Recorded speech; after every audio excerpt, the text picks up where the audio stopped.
ஆண்டவரும் அருமரட்சகருமாயிருக்கிற இயேசுவின் நாமத்தினாலே அன்பின் வாழ்த்துக்களை உங்களுக்கு சொல்லிக் கொள்கிறேன். இந்த வீடியோ மூலமாக உங்களை சந்திப்பதில் மிகுந்த மகிழ்ச்சி அடைகிறேன்.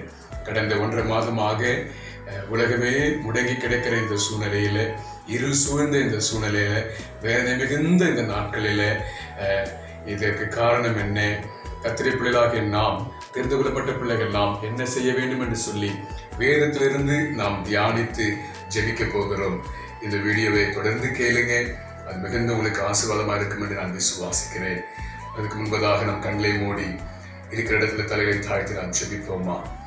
அன்பின் பரலோக பிதாவே, ஆசீர்வதிக்கப்பட்ட அந்த நல்ல தகப்பன வேளையிலும் ஆண்டவரே, உம்முடைய முகத்தை நோக்கி நாங்கள் பார்க்கிறோம். அவர்கள் அவரை நோக்கி பார்த்து பிரகாசம் அடைந்தார்கள், அவருடைய முகங்கள் வெட்கப்படவில்லை என்று வைத்ததை வாசிக்கிறோம். ஆண்டவரே, உலகம் முழுவதும் வேதனைகள் ஆண்டவரே, ஒவ்வொரு நாளும் வேலைகள் அதிகரித்துக் கொண்டே இருக்கிறது. கடந்த 1.5 மாதமாய் தகப்பனே சோதரம், உலகம் முடங்கி கிடக்கிறது ஆண்டவரே, சபைகள் மூடி கிடக்கிறது ஆண்டவரே. ஆண்டவரே, பலவிதமான வேதனைகளும் பாடுகளும் கண்ணீரும் உபத்திரமும் பெருகி வருகிறது நாட்களிலே ராஜா. ஆண்டவரே, இதற்கு காரணம் என்ன என்று புரியாமல், ஆண்டவரே, இந்த சூழ்நிலை நாங்கள் என்ன செய்ய வேண்டும் என்று சொல்லி தெரியாமல் தவிக்கிற பிள்ளைகளோடு கூட என் தேவனீர் பேசும்படியா ஜெபித்து ஒப்புக் கொடுக்கிறோம். பேசும், எங்களோடு கூட பேசுவீராக தகப்பனே. எங்களோடு கூட பேசி எங்களை பலப்படுத்தும்படியா ஜெபித்து ஒப்புக் கொடுக்கிறோம். ஆண்டவரே, நீர் எப்படி செய்ய போறதுக்காக ஸ்தோத்திரம் ஆண்டவரே. ஸ்தோத்திரம் அப்பா, ஸ்தோத்திரம். உடைய பிள்ளைகளுக்கு இதை கேட்டுக்கொண்டிருக்கிற ஒவ்வொரு வீட்டுக்குள்ளேயும் தகப்பனே, பிள்ளைகளுக்குள்ளேயும் ஆண்டவரே, ஆண்டவரே, உடைய வல்லமை, உடைய சமூகம், உடைய பாதுகாப்பு இறங்கி வரும்படியா ஜெபித்து ஒப்புக் கொடுக்கிறையா. இப்போதே தகப்பனே சோதரம் ஆண்டவரே, எல்லா பயங்களும் விலகுவதாக, எல்லா வேலைகளும் விலகுவதாக, எல்லா தகப்பனே கவலைகளும் விலகுவதாக தகப்பனே. பரிசுத்த ஆவியானவர் ஆண்டவரே, நீர் ஆட்கொள்ளும்படியா ஜெபிக்கிறோம் ஆண்டவரே. நீர் ஆட்கொள்ளுவீராக தகப்பனே, நீர் பேசுவீராக தகப்பனே. அப்படி செய்வதற்காக நன்றி செலுத்துகிறோம். எங்களோடு கூட பேசும், எங்களை பலப்படுத்தும். இயேசுவின் நாமத்தில் தாழ்மையாக ஜெபிக்கிறோம் எங்கள் நல்ல பிதாவே. ஆமென், ஆமென், ஆமென். பிரியமானவர்களே, வசனத்தை வாசிப்பதற்கு முன்பதாக ஒரு பாடல் வரியை பாடி நாம் கர்த்தரை மகிமைப்படுத்தி விட்டு நாம் தொடர்ந்து கர்த்தருடைய வார்த்தைக்கு நேராக கடந்து போகிறோம்.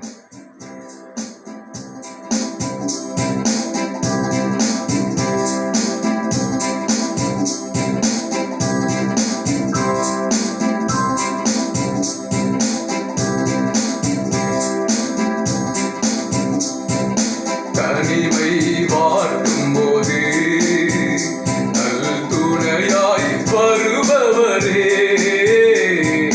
தனிமை வாட்டும் போது நல் துணையாய் வருபவரே, ஆவியினால் தேற்றி அபிஷேகம் செய்பவரே, ஆவியினால் தேற்றி அபிஷேகம் செய்பவரே, என்னை ஆட்கொண்ட இயேசு, உம்மை யார் என்று நான் அறிவேன். என்னை ஆட்கொண்ட இயேசு, உம்மை யார் என்று நான் அறிவேன். வாழ்க்கை பயணத்திலே மேகதூணாய் வருபவரே, வாழ்க்கை பயணத்திலே மேகதூணாய் வருபவரே, வார்த்தையின் திருவுணவால் பலமாய் காப்பவரே, வார்த்தையின் திருவுணவால் பலமாய் காப்பவரே, என்னை ஆட்கொண்ட இயேசு, உம்மை யார் என்று நான் அறிவேன். உண்மை உள்ளவரே,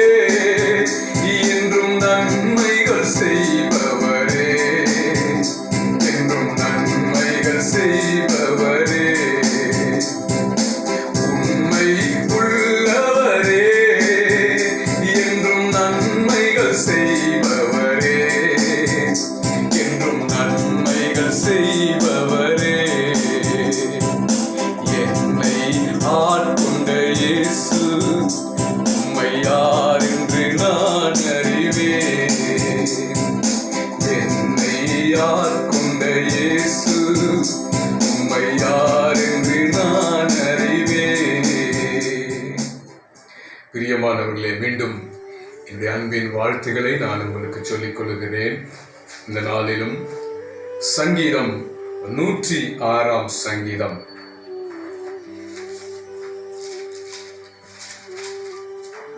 வசனம் 29, 30, 31 ஆகிய 3 வசனங்களை உங்களுக்காக நான் வாசிக்கிறேன். சங்கீதம் 106, 29. தங்கள் கிரியைகளினால் அவருக்கு கோபமூட்டினார்கள், ஆகையால் வாதை அவர்களுக்குள் புகுந்தது. அப்பொழுது பினகாஸ் எழுந்து நின்று நியாயம் செய்தான், அதனால் வாதை நிறுத்தப்பட்டது. அது தலைமுறை தலைமுறையாக என்றென்றைக்கும் அவனுக்கு நீதியாக எண்ணப்பட்டது.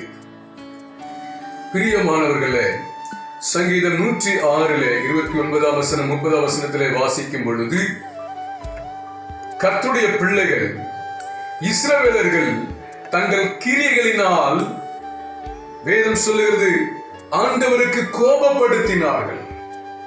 அவர்கள் செய்த சில காரியங்கள் ஆண்டவரை மிகவும் எரிச்சல் ஊட்டினது, கோபப்படுத்தினது. அதனால வேதம் சொல்லுகிறது அவர்களுக்குள்ளாக வாதை புகுந்ததாம். அந்த வாதையை வேதம் சொல்லுகிறது ஆரோனுடைய குமாரன் எலியேசர், எலியேசருடைய குமாரன் பினகாஸ் எழுந்து நின்று ஒரு நியாயம் செய்தார். அதற்கு பிறகுதான் அந்த வாதை நின்றது இந்த வேதத்தில் வாசிக்கிறோம். அது வரைக்கும் ஒரு வேதனை. பினகாஸ் எழுந்து நின்று நியாயம் செய்கிற வரைக்கும் அந்த வேதனை இஸ்ரவேல் நாடு எங்கும் இருந்தது. அநேகர் செத்து மடிந்தார்கள் என்று வேதத்திலே வாசிக்கிறோம்.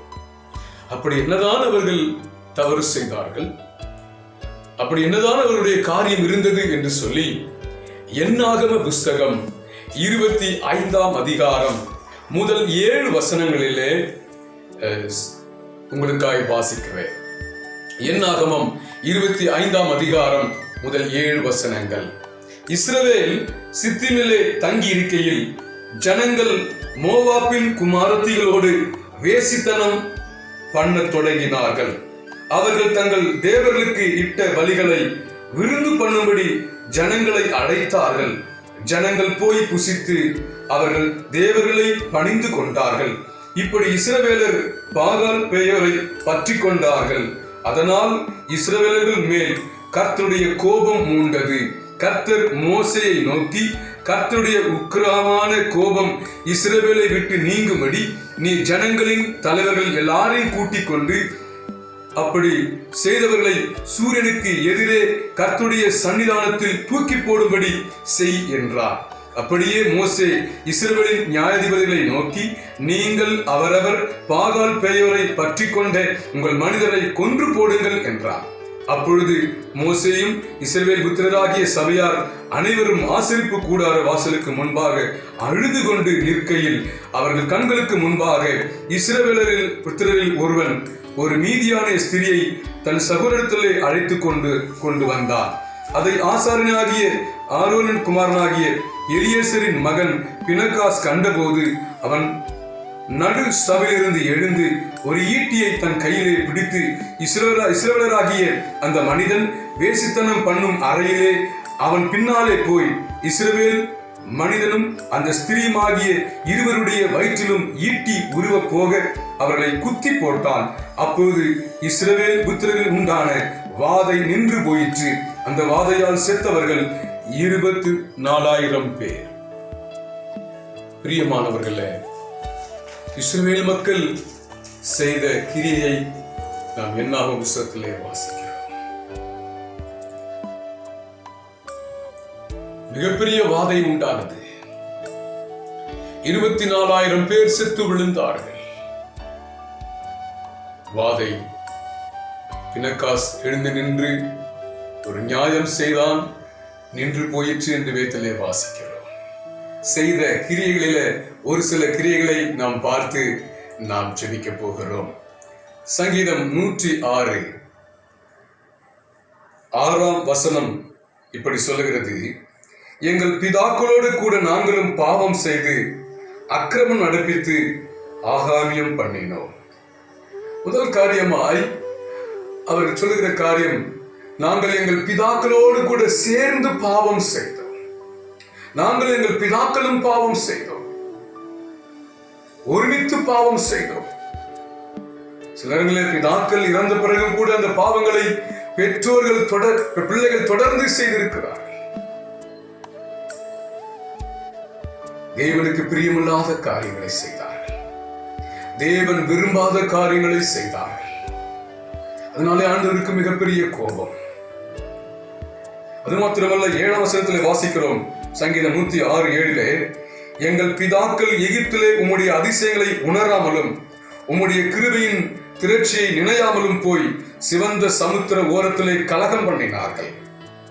வேதம் சொல்கிற இஸ்ரவேல் ஜனங்கள் எகிப்திலே ஆண்டவர் செய்த அதிசயங்களை உணராமல் போனார்களா? எத்தனை அதிசயங்களை எகிப்திலே செய்தார் ஆண்டவர். எகிப்திலே அவர்கள் அடிமைகளாக இருந்தார்கள், செங்கல் அறுத்தார்கள். அவர்களை பார்வோன் கடினமாக நடத்தினான் என்று வேதத்தில் வாசிக்கிறோம்.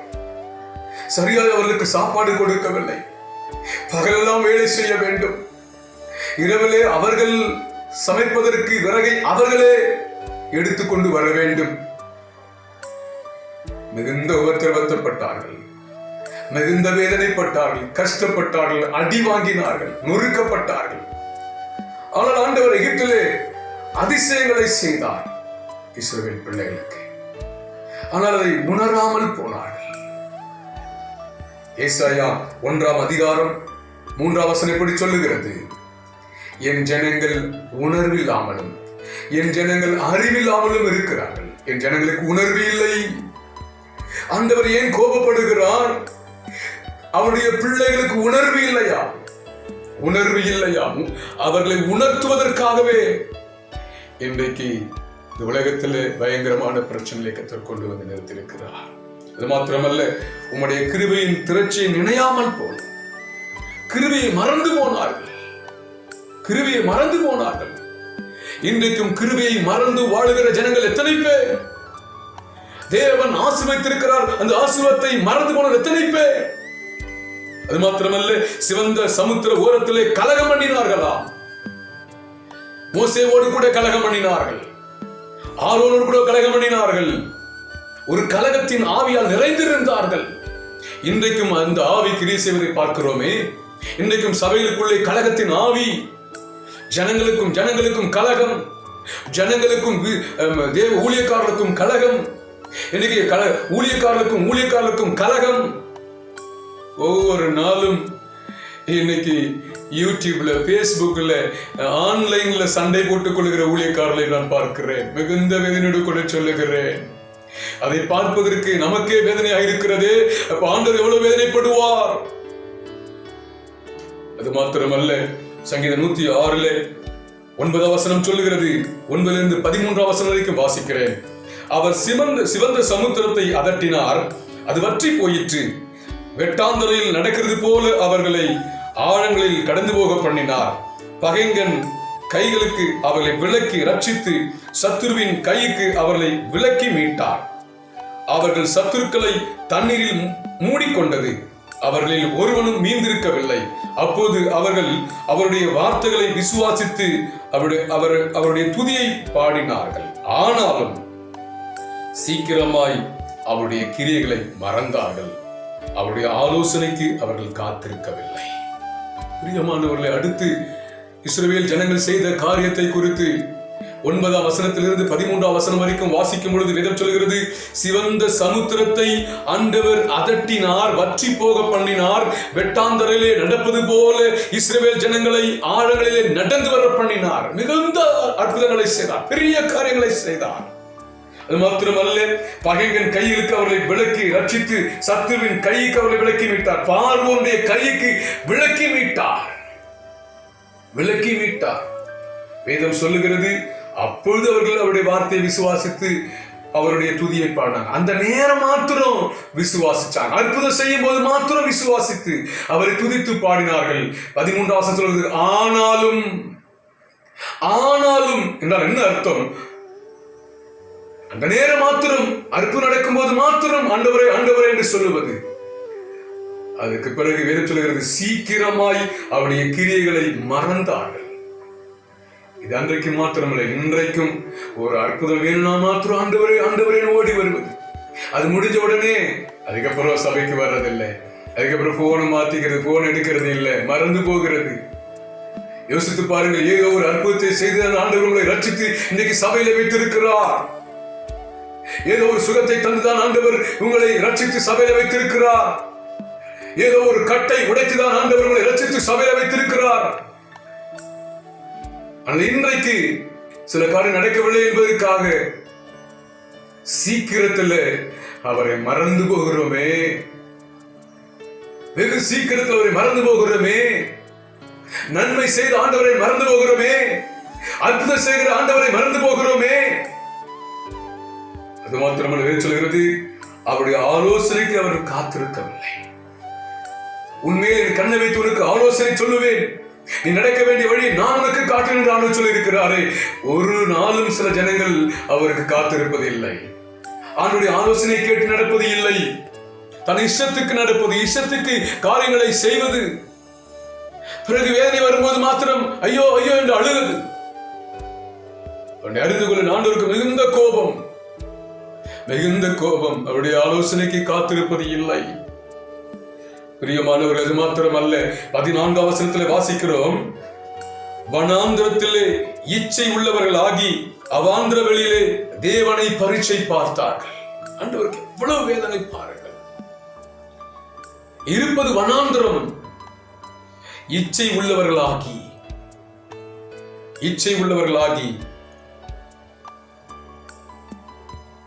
மாம்சத்து மேல் ஆசைப்பட்டார்கள். கறி இறைச்சி மேல் ஆசைப்பட்டார்கள். அதற்கு ஒரு பெரிய சண்டை. ஆண்டவர் காடைகளை அனுப்பினார், போஷித்தார். ஆண்டவரை சோதித்து பார்க்கிறார்கள். நம்மை படைத்த ஆண்டவர் தான் நம்மை சோதிக்க வேண்டுமே தவிர அவரை ஒரு நாளும் நாம் சோதிக்க முடியாது. ஆனா இஸ்ரவேல் மக்கள் அப்படி அல்ல, தேவனை பரீட்சை பார்த்தார்களா. கொடுப்பாரோ கொடுக்க மாட்டாரோ, செய்வாரோ செய்ய மாட்டாரோ என்று பரீட்சை பார்த்தார்கள். ஆனால் ஆண்டவர் செய்த காரியம் என்ன தெரியுமா? அவர் எப்பொழுதெல்லாம் பரீட்சை பார்த்தாரோ அப்பொழுதெல்லாம் அவருக்கு அதிசயங்களை தான் செய்தார். கண்மலையை திறந்து தாகத்தை தீர்த்தார். ஒரு முறை தண்ணீர் கசப்பாயிருந்த பொழுது ஒரு மரக்கிளையை வெட்டி அதை போட்டு அந்த கசப்பை மாற்றினார். மாறாவின் நீரை மதுரமாக மாற்றினார். அவர்கள் இறைச்சியை கேட்டபோது இறைச்சியை கொடுத்தார். மன்னாவை கேட்டபோது மன்னாவை கொடுத்தார். ஆனால் ஒவ்வொரு முறையும் இஸ்ரவேல் ஜனங்கள் ஆண்டவரை பரீட்சை பார்த்துக் கொண்டே இருந்தார்கள். ஆண்டவருக்கு மிகுந்த கோபம் உண்டானது. அது மாத்திரமல்ல, 16ஆம் வசனத்திலே வாசிக்கிறோம், பாளையத்தில் அவர்கள் மோசேயின் மேலும் கர்த்தருடைய பரிசுத்தராகிய ஆரோனின் மேலும் பொறாமை கொண்டார்கள். வேதம் சொல்லுகிறது, அவர்களை வழிநடத்துவதற்காக தேவன் கொடுத்த ஊழியக்காரர்கள் மேலேயே பொறாமை கொண்டார். ஒரு பொறாமையின் ஆவினாலே அவர்கள் ஆட்கொள்ளப்பட்டவர்களாக கிரியை செய்தார்கள். ஊழியக்காரர்களுக்கு மேலே பொறாமைப்பட்டார்கள். மோசேக்கு மேலும் ஆரோனுக்கு மேலும் பொறாமைப்பட்டார்கள். இன்றைக்கும் கர்த்தருடைய பிள்ளைகள் சபைகளுக்குள்ளே எத்தனை பொறாமை. ஊழியக்காருக்கு மேலே ஊழியக்காருக்கு பொறாமை. சபையிலே ஊழியக்காருக்கு மேலே பொறாமை. ஒரு காரியங்களை செய்யும் பொழுது, ஒரு நன்மைகளை பெறும் பொழுது, ஆண்டவர் ஊழியக்காரர்களை ஆசீர்வதிக்கும் பொழுது ஒரு பொறாமை. நல்ல பொருள் வாங்கிவிட்டால் ஊழியக்காரர் மேல பொறாமை. 6 மணி நாட்களில் அப்படி பட்ட பாடல்களுக்கு தெரியுமா? ஊழியர்களை உங்களை சபைகளுக்குள்ளே கொண்டு வருவதற்கு அவங்க பட்ட பிரயாசங்கள் தெரியுமா? உங்களை வழிநடத்துவதற்காக அவங்க எடுத்த முயற்சி தெரியுமா? இன்றைக்கு இருக்கிற ஊழியக்காரர்களை பார்த்து நீங்கள் பொறாமைப்படாதீர்கள். அவர்களை கர்த்தர் நடத்தி கொண்டிருக்கிறார். இந்த பொறாமையின் ஆவி நிமித்தம் ஆண்டவர் கோபப்பட்டார். 19ஆம் வசனத்திலே வாசிக்கும் பொழுது, அவர்கள் ஓரேப்பிலே ஒரு கன்றுக்குட்டியை உண்டாக்கி வார்ப்பிக்கப்பட்ட விக்கிரகத்தை நமஸ்கரித்தார்கள் என்று வேதத்தில் வாசிக்கிறோம்.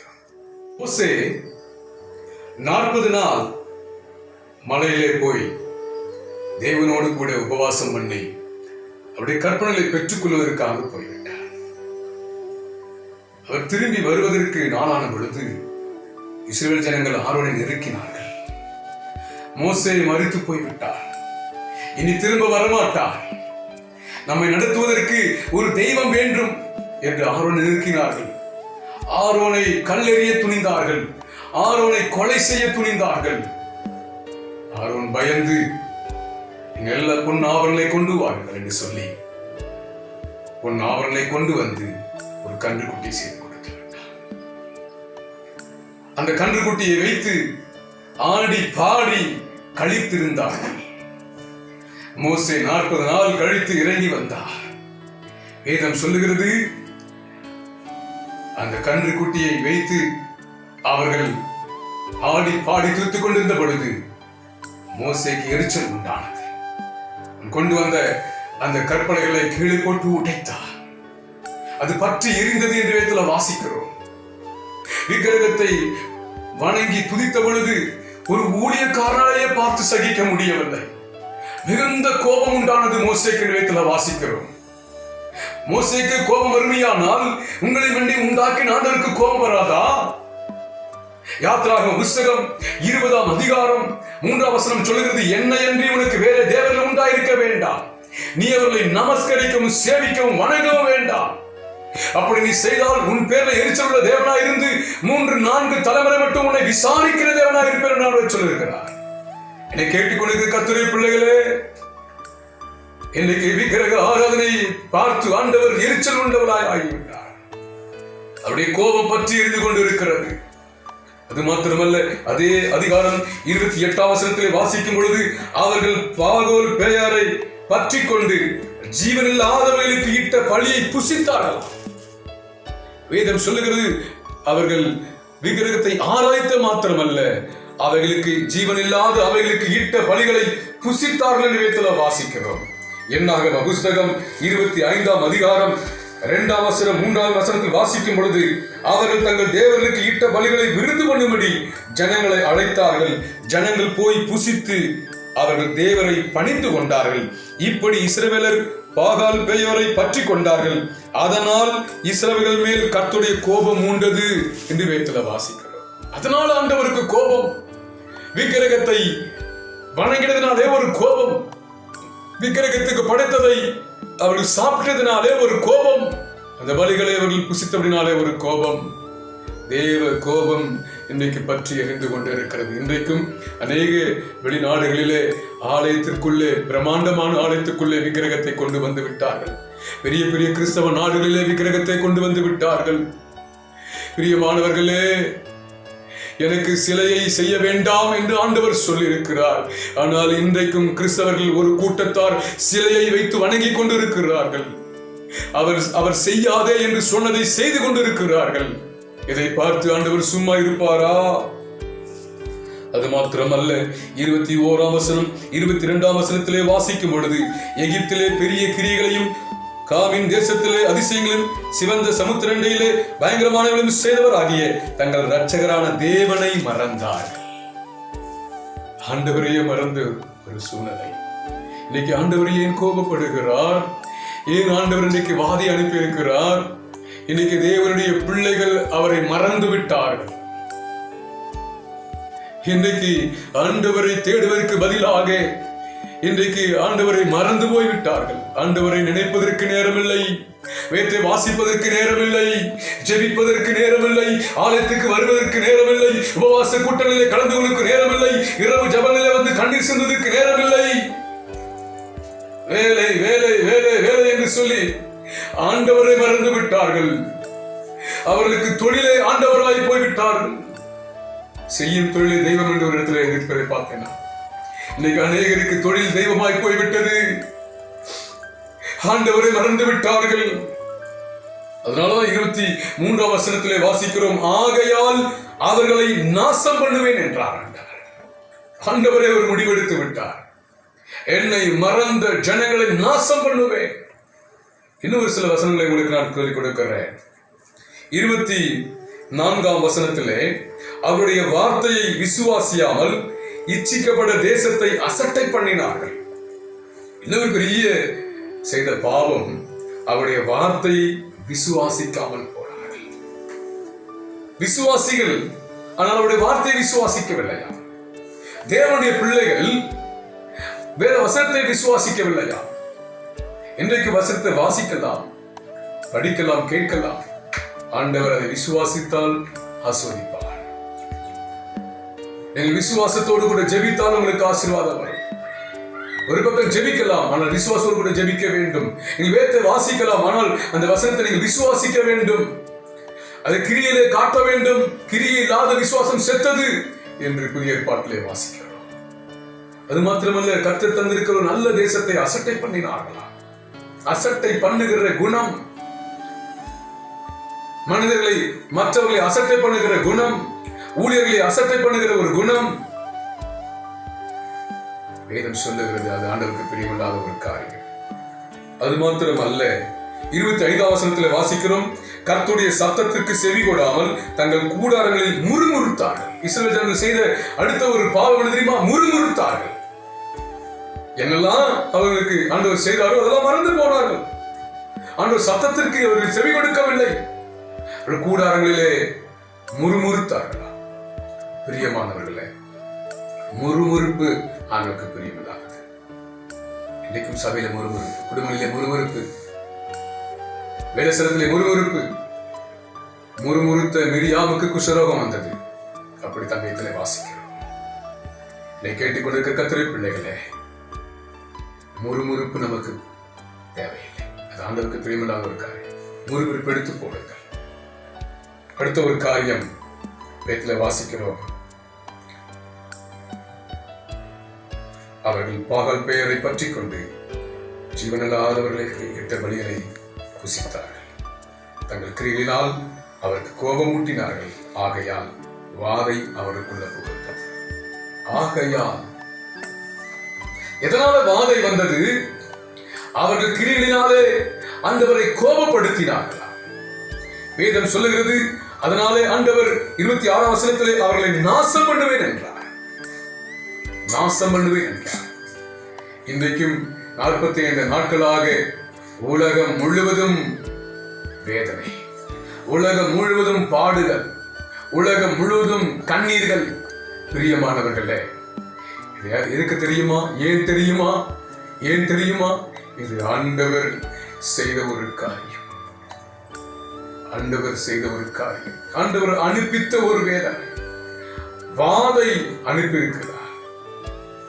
ஜனங்களின் பாவத்தின் நிமித்தமாக, தேவ பிள்ளைகளுடைய கீழ்ப்படியாமையினாலே, தேவ பிள்ளைகளுடைய அக்கிரமத்தினாலே ஆண்டவர் இந்த தண்டனை அனுப்பியிருக்கிறார். சரி, இந்த தண்டனையிலிருந்து தப்பித்துக் கொள்ள என்ன வழி? இந்த வாதை நேரத்திலே நீங்களும் நானும் செய்ய வேண்டிய காரியம் என்ன? 23ஆம் வசனத்திலே வாசிக்கிறோம், அவர்களை நாசம் பண்ணுவேன் என்றார். அப்போது அவரால் தெரிந்து கொள்ளப்பட்ட மோசே அவர்களை அவர் அழிக்காதபடிக்கு அவருடைய உக்கிரத்தை ஆற்றும் பொருட்டு அவருக்கு முன்பாக திறப்பின் வாயிலே நின்றார். பிரியமானவர்களே, ஆண்டவருடைய உக்கிரான கோபத்தை ஆற்றுவதற்கு ஒரே ஒரு வழி, அவரால் தெரிந்து கொள்ளப்பட்டு நீங்களும் நானும் திறப்பில் நிற்பதுதான். சங்கீதம் 2:12 வாசிக்கிறோம், வழியிலே நீங்கள் அழிந்து போகாமல் இருப்பதற்கு, குமாரன் கோபம் கொள்ளாமலும் வழியிலே நீங்கள் அழிந்து போகாமல் இருப்பதற்கு அவரை பற்றி கொள்ளுங்கள். அவருடைய கோபம் பற்றி எரிகிறது. அவருடைய பாதத்தை பற்றி கொள்ளுங்கள். அவருடைய பாதத்தை முத்தம் செய்யுங்கள். அவரை அண்டிக் கொள்ளுகிறவர்கள் பாக்கியவான்கள் என்று போடப்பட்டிருக்கிறது. மோசே தெரிந்து கொள்ளப்பட்டவன் திறப்பில் நின்றான். இன்னைக்கு நீங்க நானும் தெரிந்து கொள்ளப்பட்ட பிள்ளைகள், அவரால் கழுவப்பட்ட பிள்ளைகள், அவரால் அபிஷேகப்படப்பட்ட பிள்ளைகள். இன்னைக்கு நீங்கள் நானும் இந்த சூழ்நிலை செய்ய வேண்டிய காரியம் என்ன? திறப்பில் நின்று ஜெபிக்க வேண்டும். என்னாக புஸ்தகத்தில் 25ஆம் அதிகாரத்திலே வாசிக்கும் பொழுது 25ஆம் அதிகாரம் 13ஆம் வசனத்திலே வாசிக்கும் பொழுது, அவன் தன் தேவனுக்காக பக்தி வைராக்கியம் காண்பித்து இஸ்ரவேல் புத்திரருக்காக பாவ நிவர்த்தி செய்தபடியினால் அவனுக்கும் அவனுக்கு பின் அவன் சந்ததிக்கும் நித்திய ஆசரிப்பு பட்டத்துக்குரிய உடன்படிக்கை உண்டாயிருக்கும் என்று சொல்கின்றார். கவனிங்க, வேதம் சொல்லுகிறது, ஆரோனின் குமாரனாகிய எலியேசரின் மகன் பினகாஸ் செய்த ஒரு காரியம். வேதம் சொல்லுகிறது, இஸ்ரவேல் புத்திரருக்காக பாவ நிவர்த்தி செய்தபடியால். இஸ்ரவேல் ஜனங்களுக்காக பாவ நிவர்த்தி செய்தார். அதுதான் திறப்பில் நின்று மன்றாடுகிற ஒரு ஜெபம், உத்தரவாதம் எடுத்து ஜெபிக்கிற ஒரு ஜெபம். இன்னைக்கு உலக தேசங்களில் இருக்கிற பிள்ளைகளுக்காக, உலக மக்களுக்காக, உலகம் எங்கும் இருக்கிற தேவ பிள்ளைகளுக்காக, கிறிஸ்தவ ஜனங்களுக்காக ஒரு உத்தரவாதம் எடுத்து ஜெபிக்கிற பிள்ளையாக, சபை ஜனங்கள் இன்றைக்கு சபையார் செய்த பாவங்களுக்காக உத்தரவாதம் எடுத்து ஜெபிக்கிற பாவ மன்னிப்பின் ஜெபத்தை, பாவ நிவர்த்தி செய்கிற ஒரு ஜெபத்தை திறப்பில் இருந்து ஜெபிக்க வேண்டும் என்று ஆண்டவர் எதிர்பார்க்கிறார். ஆண்டவர் விரும்புகிற ஒரு காரியம். இன்னைக்கு நம்ம ஒவ்வொரு இரவு பகலாக ஜெபிக்க வேண்டும். சபை திறக்கப்படலேன்னு கவலைப்படாதீங்க. வாட்ஸ்அப்ல ஒரு நியூஸ் வாசித்தேன். பிசாசு ஏசப்பாட்ட போய் சிரிச்சானா, சபையெல்லாம் நான் மூடிட்டேனேன்னு சொல்லி. அதை பார்த்து ஏசப்பா சிரிச்சா. ஏசப்பாவை பார்த்து பிசாசு கேட்டானா, ஏன் சிரிக்கிறீங்கன்னு கேட்க. நீ சபையை மூடிட்ட, ஆனா என் பிள்ளைங்க இன்னைக்கு வீடுகளை சபையாக்கிட்டாங்க. நீ மூடினது ஒரு வீடு சபைதான், பல வீடுகளை என் பிள்ளைகள் சபைகளாக்கி கொண்டார்கள் என்று சொல்லி. பிரியமானவர்களே, உங்கள் வீடுகளை சபைகளாக்கி கொள்ளுங்கள். வீடுகளிலே ஜெபியுங்கள். காலையில ஜெபியுங்கள், மாலையில ஜெபியுங்கள், மதியானத்துல ஜெபியுங்கள், இரவுல ஜெபியுங்கள். நேரம் கிடைத்தால் உபவாசம் பண்ணி ஜெபியுங்கள், கண் விழித்து ஜெபியுங்கள், குடும்பமா ஜெபியுங்கள், ஆராதியுங்கள். நீங்கள் திறப்பில் நின்று ஜெபிக்கும் பொழுது கர்த்தர் உங்களை ஆசீர்வதிப்பார். இந்த வேதனைக்கு காரணம் கர்த்தருடைய பிள்ளைகளுடைய பாவம். ஆனால் மனம் திரும்பி மனம் பொருந்தி ஜெபிக்கும் பொழுது கர்த்தர் நிச்சயமாய் வாதை நிறுத்துவார். நீங்கள் நானும் திறப்பில் நின்று ஜெபிக்கும் பொழுது எப்படி பினகாஸ் நின்று நியாயம் செய்தானோ, எப்படி மோசே திறப்பில் நின்று ஜெபித்தாரோ, அப்படியா நீங்கள் நானும் திறப்பில் நின்று ஜெபிக்கும் போது, நியாயமாய் செய்யும் பொழுது அதை கர்த்தர் நிச்சயமாகவே வாதை நிறுத்துவார். உங்கள் வாழ்க்கையில் இருக்கிற வேதனைகள் நிச்சயமாய் மாறும். நம் கண்களை மூடி ஜெபிப்போம். அன்பின் பரலோக பிதாவே, ஆசீர்வதிக்கப்பட்ட நல்ல இந்த தகப்பனே வேளையிலும் வேதத்திலே வாசித்தோம். இஸ்ரவேல் ஜனங்கள் தங்கள் கிரியினாலே உம்மை கோபப்படுத்தின பொழுது வாதையை அனுப்பினீர். ஆனாலும் பினகாஸ், மோசே போன்ற தேவனுடைய பிள்ளைகள் எழும்பி நின்று அவர் செய்த நியாயத்தினாலே, அவர் செய்த ஜபத்தினாலே, திறப்பில் நின்று ஜெபித்தபடினாலே உம்முடைய கோபத்தை நீர் விட்டு மாற்றி ஆண்டவரே வாதை நிறுத்தினது போல ஆண்டவரே இப்பொழுது நாங்கள் ஜெபிக்கிறோம் ஆண்டவரே. அப்பா, நீங்க எங்க ஜெபத்தை கேட்டு ஆண்டவரே, அப்பா எங்கள் குற்றங்களை, எங்கள் பிள்ளைகளுடைய குற்றங்களை, எங்கள் சபை மக்கள் குற்றங்களை, எங்கள் உத்தாரவருடைய குற்றங்களை, உலக கிறிஸ்தவர்கள் செய்த குற்றங்களை, பாவங்களை, அக்கிரமங்களை, மீறல்களை ஆண்டவரே கர்த்தர் மன்னித்து, தயவாய் மன்னித்து ஆண்டவரே, மனமிறங்கி ஆண்டவரே இப்போது நீர் அனுப்பியிருக்கிற இந்த வாதையை நிறுத்தும்படியா ஜெபிக்கிறோம். இந்த கொரோனாவை அழித்து போடும்படியா நாங்கள் ஜெபிக்கிறோம் ஆண்டவரே. வேதனைகள் மாறுவதாக, உபத்திரங்கள் மாறுவதாக, பிரச்சனைகள் மாறுவதாக. இயேசுவே, நீர் மனமிறங்கி ஆண்டவரே உலகத்தை ரட்சிக்கும்படி நாங்கள் ஜெபிக்கிறோம் ஆண்டவரே. இப்போது இந்த தகப்பனை வீடியோ மூலமாக ஐயா இந்த செய்தியை கேட்டுக் கொண்டிருக்கிற, இந்த ஜெபத்தில் கலந்து கொண்டிருக்கிற ஒவ்வொரு பிள்ளைகள் மேலும் ஆண்டவரே ஒரு ஜெப ஆவி இறங்கும்படியா ஜெபித்து ஒப்புக்கொண்டிருக்கிறேன். கண்ணீரோடு ஜெபிக்க வைக்கிற ஆவியானவர் இப்படி பிள்ளைகளை பற்றி கொள்ளுவீராக தகப்பனே. சாந்தராதுரா நிமாந்தரபலப சகதரபலப கரபலப துனியா இப்படி வல்லமை இறங்கும்படியா நான் ஜெபித்து ஒப்புக்கொண்டிருக்கிறேன் ஆண்டவரே. இறங்குவதாக தகப்பனே. ஆண்டவரே, நம்முடைய பிள்ளைகள் வாழ்க்கையில் இருக்கிற வேதனைகள் மாறுபடி ஜெபித்து ஒப்புக்கொண்டிருக்கிறையா ஆண்டவரே. மன இறுக்கங்கள் மாறுவதாக, மன அழுத்தங்கள் மாறுவதாக தகப்பனே. நம்முடைய பிள்ளைகளுக்குள்ள இருக்கிற வியாதிகள் விலகும்படி நான் ஜெபித்து ஒப்புக்கொண்டிருக்கிறேன். யாருக்கெல்லாம் வியாதிகள், யாருக்கெல்லாம் போராட்டங்கள், பலவீனங்கள் இப்போதே மாறுபடியா ஜெபித்து ஒப்புக்கொண்டிருக்கிறேன். கர்த்தர் மனமிறங்கி தொடுவீராக தகப்பனே, தொடுவீராக ராஜா. ஒவ்வொருடைய கட்டுகளை கைத்து போடுவீராக. ஒவ்வொருடைய தகப்பனை சோத்திரமப்பா இருள் விலகும்படியா ஜெபிக்கிறையா. ஆவியிலே, ஆத்மாவிலே, சரீரத்தில் இருக்கிற எல்லா விதமான பிரச்சனைகளும், உபத்திரங்களும், போராட்டங்களும், கட்டுகளும் விலகுவதாக தகப்பனே. ஆண்டவரே, இந்த நாட்களிலே தகப்பனே சோத்திரம் ஐயா. ஆண்டவரே, அநேக குடும்பங்களிலே தகப்பனை குறைவுக்கு மத்தியில் வாழ்ந்து கொண்டு இருக்கிறார்கள் ஆண்டவரே.